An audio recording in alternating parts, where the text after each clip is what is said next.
onsemi's RSL15 Evaluation and Development Board is designed to be used with the RSL15 Software Development Kit.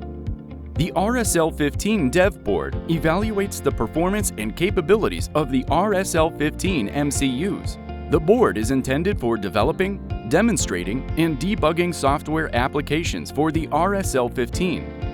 A comprehensive yet easy-to-use software development kit, or SDK, contains drivers, libraries, sample code, development tools, and mobile apps.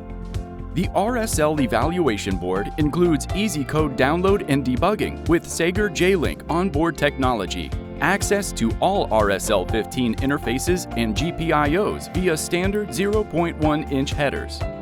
The kit features an integrated PCB antenna with matching and filtering network, a battery holder, and automatic power supply switching between battery and USB.